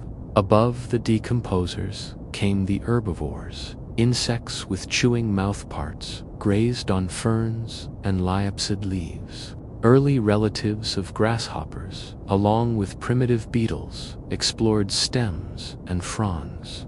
The plants themselves had few defenses compared to modern flora. No bitter alkaloids, no thorny branches. So insects had a banquet of soft tissue available. Yet this ease of feeding made herbivores attractive targets for predators lurking just beyond the greenery. Predators came in many forms. Some were other. Insects like carnivorous roaches and the early ancestors of ground beetles, scuttling hunters that made short work of smaller prey. Others were aerial giants such as Magora, sweeping the skies in search of unwary flyers. Their prey might include smaller dragonflies, mayflies, or even juvenile amphibians clamoring too close to the water's edge. The swamps may not have had the roar of dinosaurs yet, but they were far from quiet, for the stillness of the night was punctuated by the sudden snap of jaws or the crunch of an exoskeleton. Amphibians were among the most conspicuous vertebrates in these coal forests. They came in a variety of sizes, from tiny salamander-like creatures, barely longer than a finger, into hulking labyrinth that resembled crocodiles in miniature. These amphibians lurked in shallow pools, their eyes just above the surface, waiting for anything edible to drift within reach. Some specialized in insects, snapping them up as they skittered across the water. Others fed on fish, crustaceans, or smaller amphibians. It was a time when amphibians dominated roles later filled by reptiles, birds, and mammals. But reptiles were beginning to arrive. Early examples were small, lizard-like creatures that laid shelled eggs, a crucial innovation that freed them from relying entirely on water for reproduction. These early reptiles hunted insects on the forest floor, slipping silently among roots and fallen logs. Though modest in size, their appearance marked a turning point. The rise of a group that would one day give rise to dinosaurs and beyond. For now, however, they were simply another thread in the swamp's food web, eating insects while avoiding becoming meals themselves. Day and night painted different faces on this ecosystem. In the daylight, swarms of insects rose over pools, their wings glinting as they mated and laid eggs. Amphibians lounged in the warmth of the sun, conserving energy for sudden bursts of predation. Dinosaurs carried on their slow, steady business of breaking down the forest's endless supply of litter. By nightfall, the atmosphere shifted. The air cooled slightly. Mist rolled over the wetlands, and predators took on a more active role. Giant griffin flies patrolled like shadows against the twilight, hunting in the dimming light. Small reptiles slinketed across the damp ground, and amphibians became more daring, moving farther from the water's edge in search of prey. Even in the stillness of these wetlands, danger was everywhere. For an insect, survival meant constant vigilance. A misplaced wing beat or a pause in the open could mean becoming dinner for something larger. Yet this constant pressure kept populations balanced. No single group overwhelmed the others, for each was checked by its predators and limited by its food supply. The result was a finely tuned community where energy flowed upward from plants to herbivores, then to predators, and eventually back to the soil through decomposers. The diversity of invertebrates was staggering. Mayflies filled the air in great swarms, their brief adult lives dedicated to reproduction. Giant scorpions prowled the undergrowth, their armored bodies gleaming in the swamp light. Spiders spun their first primitive webs, testing strategies that would later define entire lineages.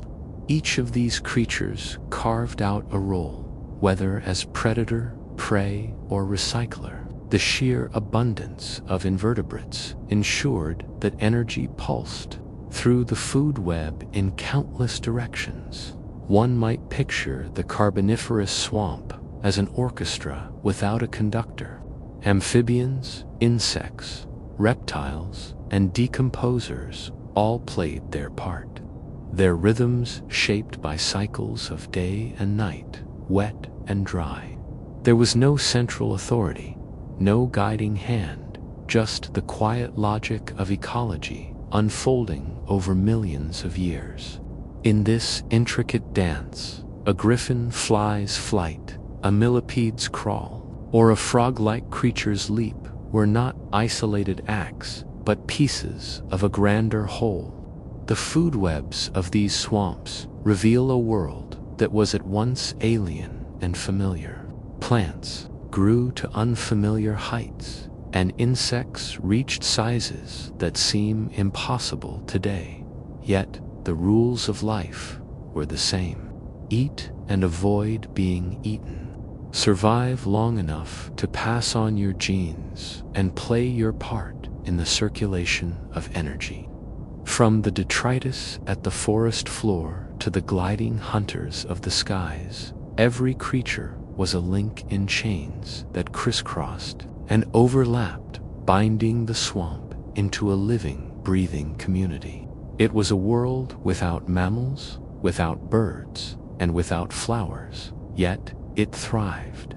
The Carboniferous swamp was a place where silence was deceptive, where even in stillness the cycle of eating and being eaten went on without pause, and above it all, in skies heavy with oxygen, giants drifted and struck. A reminder that in this ancient world, the air itself set the stage for extraordinary lives. Fossils are not simply remnants of life, they are shadows captured in stone, fragments of moments that time refused to erase. In the case of giant insects and their carboniferous neighbors, the evidence that allows us to reconstruct their stories comes in many forms. Some are delicate impressions pressed into fine-grained rock. Others are darkened outlines etched in shale, and still others are the tracks and traces of movement across ancient mud. Each fossil is both a clue and a question, a reminder that what we know of these giants is always filtered through the patience of geology. Impression fossils are among the most striking. When an insect died and settled into soft sediment, its body could leave behind a detailed imprint before decomposition erased its form. These natural stamps sometimes preserve wings so intricately that even the delicate venation can be traced, offering insight into how ancient griffin flies once navigated the skies. The body itself might be long gone, but its outline remains, like a pressed flower forgotten in the pages of a book. Such impressions are fragile in origin, but enduring in survival, giving us blueprints of creatures long vanished. In rare places called Largiston, preservation reaches astonishing levels. These sites act like time capsules, freezing entire ecosystems in remarkable fidelity. Within them, paleontologists have uncovered not just hard shells or skeletal fragments, but also delicate structures such as wing membranes, soft tissues, and even the faint shimmer of pigmentation. For the Carboniferous, such deposits provide windows into a swamp world otherwise blurred by millions of years of decay. They remind us that the past was not vague or shadowy at the time. It was as vivid and immediate as today, and these fossils let us glimpse that reality again. Fire, too, has left its mark.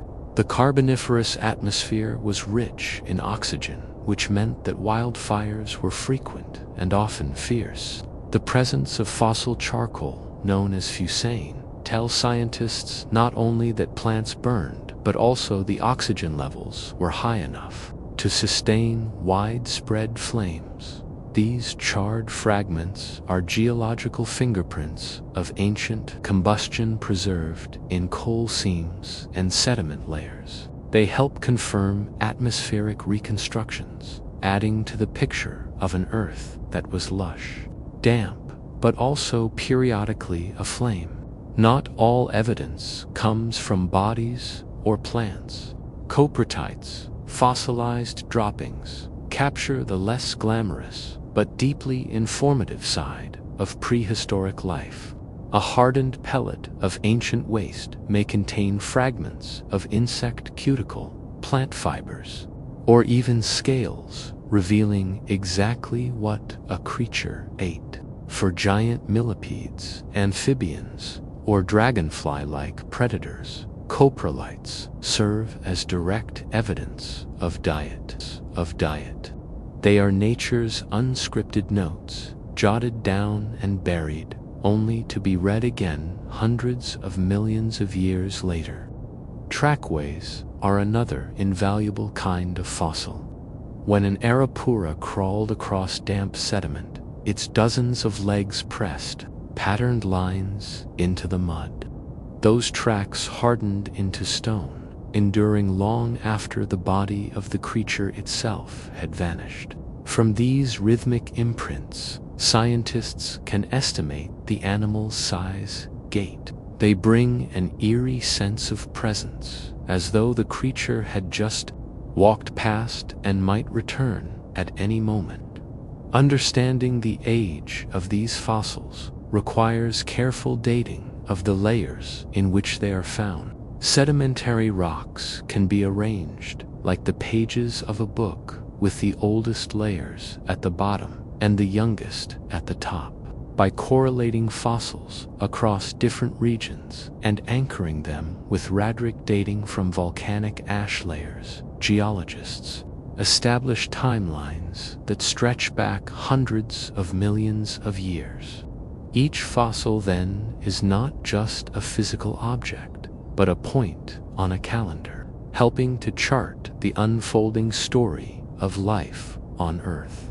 Reconstructing ancient environments involves piecing together many lines of evidence. Plant fossils reveal the dominance of liopsids and horsetails, while sedimentary structures hint at whether the setting was a stagnant swamp, a flowing river, or a coastal floodplain.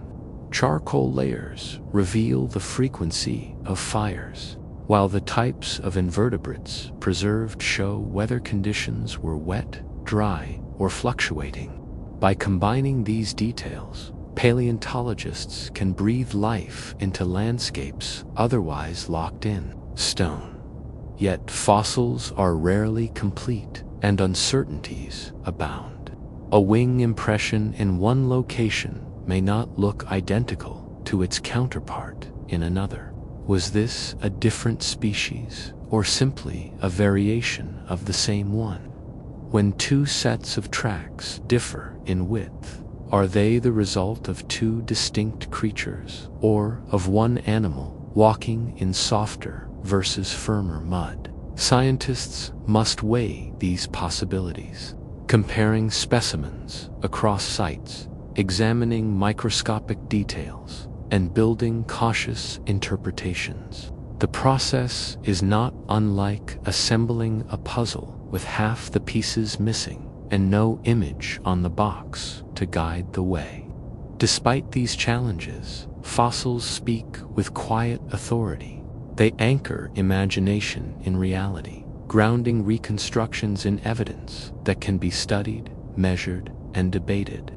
They remind us that the Carboniferous world was not merely a fantasy conjured in retrospect, but a tangible, breathing reality that left its imprint behind. The outlines of wings, the scratches of legs in mud, the charred residue of a long ago fire, all these whispers from stone testify to lives lived under ancient skies. There is a certain respectful wonder that comes from looking at such fossils. A faint outline on a slab of shale, no bigger than a hand, may be all that remains of a creature that once ruled the skies of its swampy world. To hold such a stone is to bridge hundreds of millions of years, to see in a shadow the spark of life that once darted, crawled, or fluttered. From these outlines, scientists weave living stories, restoring to memory what time had nearly erased. Fossils are not just relics. They are the translators of deep time. They take silence and turn it into narrative, absence and turn it into presence. Each impression, trackway, or coprate is a reminder that the world we know today is built upon the layered echoes of worlds that came before. Through these shadows turned into evidence, the Carboniferous lives again, not as myth, but as memory, etched into stone. It is tempting to imagine that the sheer abundance of oxygen alone explains the rise of giant insects in the Carboniferous swamps. After all, air thick with life-giving gas seems like the simplest explanation for wings that stretched wider than a hawk's and millipedes the length of a car. But nature rarely acts with such simplicity. Oxygen was a major player, yes, yet it was not the only one pulling the strings. The drama of gigantism unfolded under the influence of many interconnected factors: ecological, climatic, developmental, and the true story is more nuanced than a single atmospheric dial being turned up. One idea focuses on the timing of predators. In the earliest Carboniferous forests, vertebrates that might have controlled insect sizes had not yet fully taken the stage. Amphibians were present, but they were relatively small and tied to water. Early reptiles were only beginning to explore terrestrial life. In other words, for a period, insects and their kin face little threat from land-based vertebrate predators. Free from heavy predation, insect lineages could experiment with size, filling niches that might otherwise have been dangerous to occupy. Later, as reptiles diversified and became more effective hunters, the ceiling on insect size may have lowered. Not because oxygen dropped alone, but because being enormous became riskier in nature. Being big is an advantage only if you can survive long enough to enjoy it. Competition also shaped possibilities. Centipedes, scorpions, and the colossal Arapleura among them. In ecosystems where niches are open and competition is moderate, organisms often expand into new roles. But once those roles become crowded, size can be checked by the presence of rivals. A giant insect could dominate in one window of time, only to be forced into decline when new competitors emerged. In this light, gigantism might not have been a permanent feature of insects, but a phase permitted by ecological opportunity. Temperature is another key part of the puzzle. The Carboniferous climate was warm and humid, but it was not uniform. Shifts in global temperatures affected metabolic rates, which in turn influenced how large an insect could grow while still functioning efficiently. Insects, being ectothermic, rely heavily on external conditions to regulate their activity. High oxygen levels may have opened the door to size increases, but only under certain thermal conditions. Would those increases have been sustainable? When temperatures shifted or extremes became common, the balance might have tilted against gigantism. Developmental biology adds another layer. Insects grow through a series of molts, and their size at each stage depends on how much time they spend in juvenile phases before reaching adulthood. A longer developmental timeline can allow for greater size, but it also increases vulnerability. More time exposed to predators, disease, or accidents before reproduction. If environmental conditions favored extended juvenile periods, insects might have grown to giant proportions more easily. But if conditions change to reward faster maturation, but also of life history strategies shaped by the risks and rewards of the Carboniferous world, the interplay of all these factors underscores the complexity of evolution. It was not that insects became large simply because oxygen allowed them to. Rather, oxygen created possibilities, while predation, competition, climate, and development determined how those possibilities were expressed. A griffin fly's wingspan or a millipede's length was not dictated by a single switch in the atmosphere. Scientists studying this question today emphasize that evolutionary outcomes are rarely monocausal. Just as human height is influenced by genetics, diet, environment, and even social conditions, insect size in deep time was a product of multiple threads woven together. Elevated oxygen may have been the loom on which these threads were arranged, but the pattern itself was determined by many hands. In some ways, this layered explanation makes the story more fascinating. It shifts the focus from a single oversimplified cause to a richer picture of ecological dynamics and evolutionary possibility. It invites us to imagine a world where insects grew not because they could, but because circumstances temporarily favored it.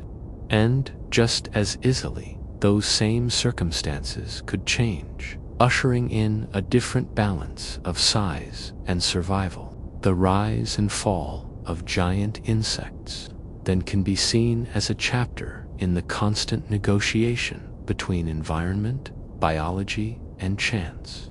Oxygen was abundant, but so were opportunities and risks. Predators arrived, climates shifted, developmental strategies evolved. The result was a fleeting window in Earth's history when insects reached extraordinary dimensions. That they no longer do so today is not a mystery solved by a single variable, but a reminder that life's possibilities are always the outcome of many forces acting at once. In the end, the giants of the Carboniferous were not inevitable. They were the product of a unique convergence of conditions, a convergence that could just as easily have taken a different course. To understand them fully is to appreciate how intricate the web of causes behind any evolutionary event truly is, and that complexity, far from diminishing the wonder of their size, deepens it. For in every giant wingbeat or thunderous millipede stride lies the story of life's astonishing ability to adapt when the world makes room. The age of giant insects did not end with a bang, but with a long and quiet retreat. Their disappearance was not a dramatic extinction, but a slow fade written into the changing air, shifting forests, and evolving ecosystems of the late Paleozoic. Just as the giants rose because conditions briefly aligned in their favor, so too did they decline as the world gradually reshaped itself. One of the most important changes was the atmosphere itself. During the Carboniferous, oxygen levels were unusually high, reaching perhaps more than 1/3 of the air. This surplus was a gift to insects whose tracheal breathing system became far more efficient under such conditions. But over millions of years, oxygen concentrations began to trend downward. By the late Carboniferous and into the Permian, levels were sliding closer to those we know today. The extra breathing room that had made enormous bodies possible was shrinking. A dragonfly, with wings wider than a seagull's, suddenly had less of the invisible support that once carried it through the air. The world's landscapes were changing, too. The swampy lowlands that had dominated the Carboniferous began to dry. As the coal swamps dwindled, so did the broad, damp habitats where oxygen production had been most intense. The new plants burned differently, altering fire regimes. In the Carboniferous, frequent fires had been fueled by oxygen-rich air and dense plant matter. As the balance shifted, fires changed in character, reshaping the ecosystems that insects had once dominated. The very stage that had allowed gigantism was being dismantled piece by piece. A gradual drying of climate added another layer of pressure. The late Paleozoic was marked by periods of aridity, punctuated by swings in temperature and rainfall. Wetlands that once stretched endlessly were increasingly broken into patches, less reliable and more fragmented. Giant insects that thrived in vast humid expanses faced a patchwork world where resources were more scattered. Smaller, more adaptable species had an advantage under these less predictable conditions. Evolution tends to reward flexibility, and giants are often less flexible than their modest cousins. Predation also began to catch up. In the Carboniferous, insects had relatively little to fear from vertebrate hunters. But as time moved forward, amphibians and reptiles diversified, some becoming more efficient insect eaters. Later, much further into evolutionary time, birds and bats would take to the skies for ever-changing aerial competition. The towering griffin flies of the Carboniferous never faced a falcon.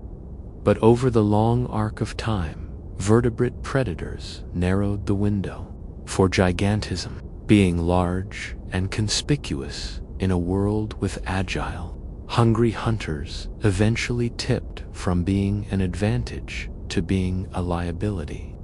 The decline of giant insects was not the work of any single force. It was the outcome of many overlapping trends. Air growing thinner of oxygen, climates growing harsher, forests transforming, predators arriving. Each of these pressures chipped away at the giant success. It was not sudden collapse, but a long unweaving spread across millions of years. If one could step into the late Paleozoic, the skies might still hold impressive insects, but they would not be quite as outsized as their ancestors. The ground might still show the traces of large aeropods, yet their reign was waning. The story is a reminder of how delicate evolutionary opportunities can be. Gigantism was not an inherent destiny for insects, but a possibility created by specific conditions. When those conditions changed, the possibility faded. It did not vanish overnight, but, like the dimming of twilight, it receded until only memory and fossils remained. The long fade of the giants illustrates the quiet power of gradual change. Oxygen levels drifted downward by just a few percentage points, but that small difference transformed what bodies could sustain. Forest shifted from spongy swamps to drier, fire-prone woodlands, and with that shift, whole ecosystems reorganized. Predators that began as minor players grew into major forces. Each factor alone might not have ended gigantism, but together they wrote a slow epilogue to the age of the Titans. Insects did not vanish, of course. They endured, diversified, and remain today the most numerous and adaptable animals on Earth. Their smaller size became not a limitation, but a key to survival, allowing them to slip into every imaginable niche. The legacy of the Carboniferous giants is not just their fossils, but the lesson that evolution constantly balances possibility with constraint. When the air thickened with oxygen, wings could stretch wider and bodies could grow longer. When the air thinned and the world changed, the balance shifted back. The decline of giant insects was, in the end, not a fall, but a return to sizes better matched to the planet's new atmosphere, new plants, and new predators. Their reign was extraordinary, but temporary, and that transience is part of what makes it remarkable. They remind us that even the most impressive adaptations are always provisional, always tied to the conditions of their time. And when those conditions change, as they inevitably do, life reshapes itself once again. In a world where dragonfly, like insects stretched as wide as modern gulls, and millipede cousins sprawled longer than a car, it is tempting to imagine that everything alive in the Carboniferous was oversized, yet most creatures remained modest, navigating the same swampy forests and heavy air without ever taking on titanic proportions. The truth is that scaling in nature is a set of trade-offs, not a ladder of progress. Bigger is impressive, but small can be just as successful, sometimes even more so. There was plenty of room at the tiny table, and it was often full. Small size brought with it a remarkable set of advantages. A small insect needs less food to survive, which is a great insurance policy in an unpredictable environment. If drought or fire struck, or if a patch of forest collapsed into a bog, a tiny creature could endure on crumbs where a giant might starve. Small bodies also allowed rapid reproduction. Many small insects could go from egg to adult in a single season, turning over generations quickly. That meant faster adaptation, quicker recovery from setbacks, and an almost endless capacity to experiment with new forms and behaviors. In evolutionary terms, short life cycles can be a superpower.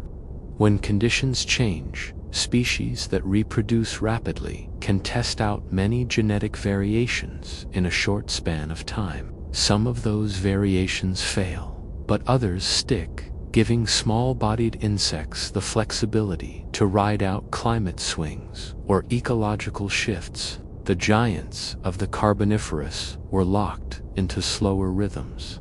Their size demanded more energy, more time, and more risk. Small species, by contrast, could dart between niches, producing offspring that tried different survival strategies almost as fast as the environment itself shifted. The ecological mosaic of the Carboniferous was not simply a stage dominated by a handful of giants. It was instead a layered tapestry where small beetles, roaches, and early relatives of modern insects crept in leaf litter, pollinated primitive plants, and recycled nutrients. While the griffin flies hunted in the open skies, these smaller forms worked quietly in the undergrowth, shaping ecosystems in less conspicuous but equally important ways. The presence of giants did not erase the value of the modest. In fact, the very survival of large species often depended on the teeming abundance of smaller prey, pollinators, and decomposers. Scaling rules are at the heart of why smallness remains so successful. When a body doubles in size, its volume, and therefore its weight, grows much faster than its surface area. That creates challenges for oxygen delivery, mobility, and structural support. A giant insect's tracheal tubes must reach deeper, its exoskeleton must be sturdier, and its energy demands higher. By contrast, a small insect operates in a zone where diffusion works efficiently. Physics itself carved out an enduring advantage for small creatures, one that sheer size could never override. Mobility was another quiet benefit. A small insect can squeeze into spaces between roots, slip under bark, or hide beneath leaves. Large species, no matter how powerful, cannot easily exploit such microhabitats. These hidden corners of the Carboniferous world offered safety, food, and breeding grounds that giants simply could not reach. In that sense, the giants ruled the skies and open paths, but the smaller forms ruled almost everywhere else. Even resilience to environmental upheaval tilted toward the small. When oxygen levels began to fall from their carboniferous highs, large-bodied insects found it harder to maintain the same performance. Their survival was not tied to a narrow atmospheric sweet spot, making them more enduring as climates dried and forests changed. Giants may capture the imagination, but the modest endured through every rise and fall of the Paleozoic. It is worth remembering that in ecology, better is never absolute. Large size brings dominance in hunting or intimidation, but small size brings stealth, adaptability, and persistence. Neither is superior in all circumstances. Each is simply a different solution to the puzzle of survival. In the Carboniferous, those solutions coexisted. The skies could host a predator with wings like a kite, while the soil just below wriggled with creatures no larger than a grain of rice. Both belonged to the same world. Both thrived in their own way. A touch of humor helps to frame this balance. Imagine a banquet laid out in a swampy forest clearing. The warmth in a hearth or the power driving a machine connects in a chain of transformation back to a humid swamp, buzzing with giant wings and rustling leaves. Even as society transitions away from coal, its legacy remains a reminder of how deeply human history is entangled with geological history. The Carboniferous teaches that planetary systems have limits, but also rhythms. Oxygen soared, then declined. Giants rose, then faded. Forests expanded, then collapsed under changing climates. The coal seams left behind are not merely fuels. There are records of these cycles, written in compressed carbon. Reading them allows us to glimpse the grand scale at which life and Earth together shape possibility. And in this reflection, there is a kind of gentle landing. The great insects are gone, their forests buried, their atmosphere altered. Yet their legacy persists in the energy that once ran steam engines, in the scientific models that trace climate feedbacks, and in the quiet reminder that life is never separate from its world. The Carboniferous swamps through their transformation into coal continue to speak across time. They remind us that everything in nature is connected.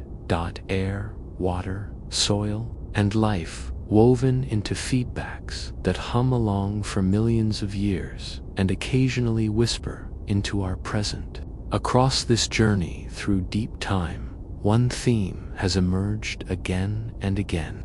The size of life is never a matter of chance alone. It is always negotiated, shaped by the invisible mathematics of air, the limits of physics, and the shifting landscapes of ecology.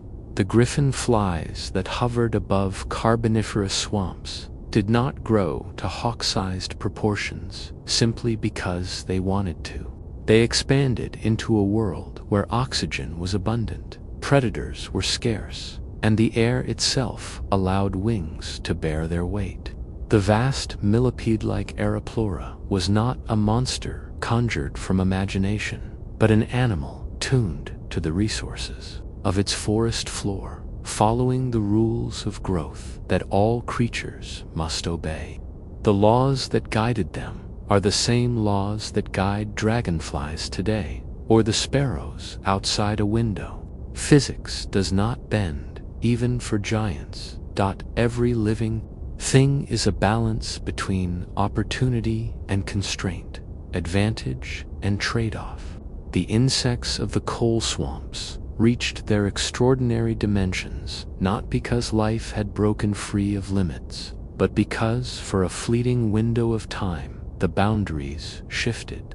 To see this clearly is to appreciate both the wonder and the humility of biology. Nature does not deal in absolutes. It works in negotiations. Oxygen rises, and lungs or trachea stretch to fill the surplus. Predators appear, and wings refine their turns, their speeds, their stealth. The exoskeleton, a marvel of armor and flexibility, becomes both shield and burden. Every adaptation solves a problem while creating another. The giants remind us that every advantage carries a cost, and every design comes with its own fragility. The meditative walk through the cold swamp, ferns brushing with dew, air thick with damp earth, and the hush of night alive with faint wing beats offers more than atmosphere. It embodies the lesson. Life is never alone. It is always in dialogue with its environment. Each scent, each shadow, each drop of condensation is part of a larger system that shapes and sustains. The swamp itself was an organism, a breathing tapestry of mosses, trees, insects, amphibians, and sky. From such connections came the vast deposits of carbon that would one day power human history. From such connections came both the rise of giants and their eventual decline. Even in their fading, there is calmness. The disappearance of giant insects was not a sudden catastrophe, but a gradual shift as oxygen declined, as forests changed, as vertebrate predators eventually took to the air. The story is not one of tragedy, but of transitions. Life in the Carboniferous flowed into new shapes, new scales, and new possibilities. Small creatures had their own advantages, proving that bigger was not always better, only different. Each organism found its place within the vast networks of swamps, forests, and oxygen-rich air. The coal seams beneath the ground, the humid atmosphere, and the towering forests were all woven together in the same intricate story, captured, released, and recaptured over millions of years. To gaze upon a fossilized wing or an ancient trackway is to witness not just the insects themselves, but the forests, the chemistry of the air, and the slow rhythm of life pressing against the limits of possibility. Picture again the vast Carboniferous swamp. Water lies still, reflecting towering trees that reach into a soft, green haze. Over the mirrored surface, a giant griffin fly glides effortlessly, wings outstretched, moving in gentle, spiraling arcs. Below, amphibians stir, and the fronds of horsetails and ferns bend with the weight of dew. The night is quiet, yet alive. With subtle motion, every wing beat, every ripple along the swamp's surface is part of a delicate balancer, water and life moving together.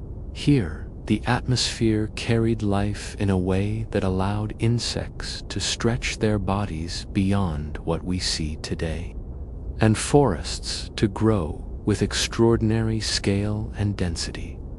On the forest floor, enormous millipede relatives like Arthropleura lumbered through layers of decaying plant matter. Each segment of their armored bodies supported them across soggy ground, moving in slow, deliberate waves that returned nutrients to the swamp.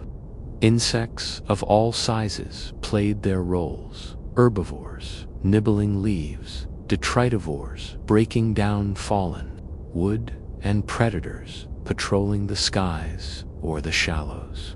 Everything was connected, from the chemistry of the atmosphere to the structure of the forests, forming a web of life unlike anything today. The Carboniferous world was not only alien in scale, but also quiet and profound. The giants of the skies and the land moved in harmony with the rhythms of oxygen, decay, and growth. Though the massive griffin flies and colossal millipedes have vanished, the echoes of their existence remain in stone, coal, and imagination. This ancient world reminds us that life and planet are inseparably entwined. The air we breathe, the forests we walk through, and the smallest creatures underfoot are all part of a story shaped by forces both visible and invisible. As the sun sets over the swamp, the world grows calm once more. The wings of the giants are folded in stone, yet their passage is remembered in every breeze and every rustle of leaves. The carboniferous forests fade into memory, leaving behind lessons in balance, possibility, and the quiet power of life attuned to its surroundings. And in that stillness, curiosity rests, knowing that the world of giant insects was a fleeting, wondrous chapter in Earth's long history. A reminder that even the smallest elements of air and water can shape the extraordinary. If you enjoyed this journey through deep time, don't forget to leave a like, subscribe to Earth Analyst, and turn on notifications to explore more stories of our planet's incredible past.